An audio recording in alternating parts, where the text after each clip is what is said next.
Welcome back. This is Ritto here with another Terraria Calamity Endgame Weapon Showcase. Today we are going to be looking at the Tyranny's End Sniper Rifle, and it is the best sniper rifle in Calamity. It's really awesome, and it was added during the 1.4.5 Rust and Dust update.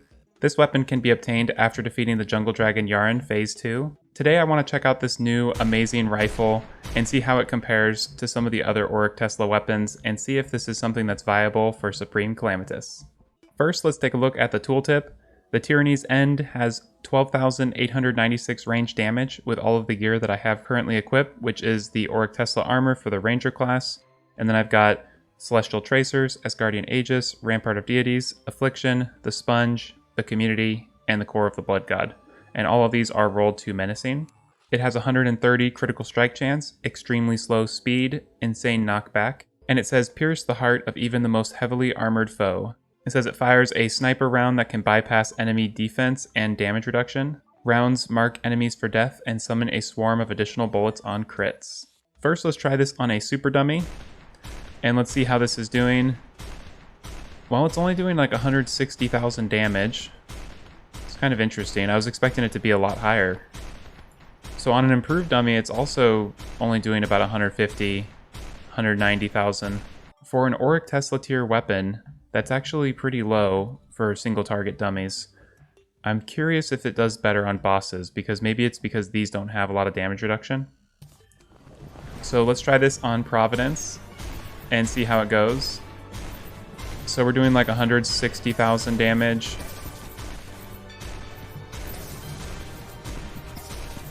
Honestly, this is a bit low in damage. I was expecting it to be a lot more powerful. And with this weapon, you can right click to scroll left or down, very much like any of the other sniper rifles in the game. Now let's go try this on Supreme Calamitas to see if this is viable, because so far it looks pretty weak and I would definitely opt for the Photo Viscerator instead, but maybe this will be really good on Supreme Calamitas, so we're just going to have to go try.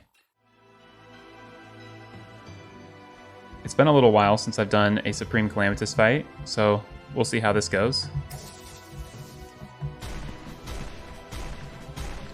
Ooh, already this is pretty tricky to take out these orbs because you have to be very precise. You gotta like precisely hit each one. Well, I don't think I would use this at all for this fight.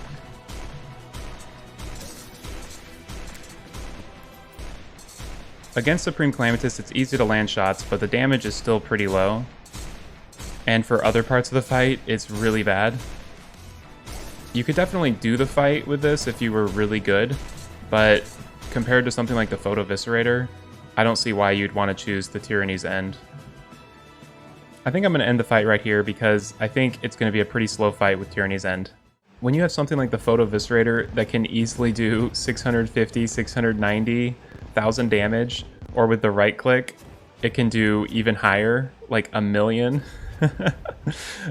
Like, why would you use anything other than that? The Tyranny's End can barely hit above 100,000 damage a lot of times, and so it's just not high enough damage, I think, to be a very viable weapon against Supreme Calamitas when the same class has the Photo Viscerator that it can use.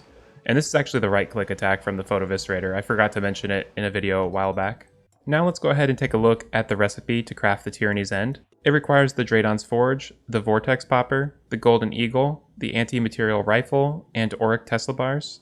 So like I said earlier, this is a post-Yharon Phase 2 weapon. The Vortexpopper is an upgrade to the Xenopopper using Vortex Fragments, and the Xenopopper can be acquired from the Martian Saucer. The Golden Eagle is a drop from the Dragon Folly, which used to be called the Bumbleburb, and the Anti-materiel Rifle is an upgrade to the Shroomer with Cosmolite Bars, and Cosmolite can be obtained from the Devourer of Gods. And the Shroomer is a combination of the Sniper Rifle, Shroomite Bars, and Vortex Fragments. And of course, the Sniper Rifle can be obtained from the Skeleton Sniper in the dungeon. And that concludes our showcase for the Tyranny's End Sniper Rifle. It's a new weapon from the Calamity 1.4.5 Rust and Dust update, and it's a little bit underpowered in my opinion, especially compared to the Photo Viscerator and the immense power this weapon can dish out. As a Ranger class, I would highly recommend crafting the Photo Viscerator instead of the Tyranny's End, because it's going to do a lot better on Supreme Calamitas and a lot of the other bosses. But overall, it's still cool that they added an upgrade to the Anti-materiel Rifle, and I imagine this weapon will get a buff in future updates. I hope you've enjoyed this video and found it helpful. If you did, be sure to like and subscribe. I also post lots of other Terraria content, like I'm currently doing a Death Mode Calamity Rogue playthrough, so be sure to check that out if you're interested. Thanks again for watching, and I'll see you next time.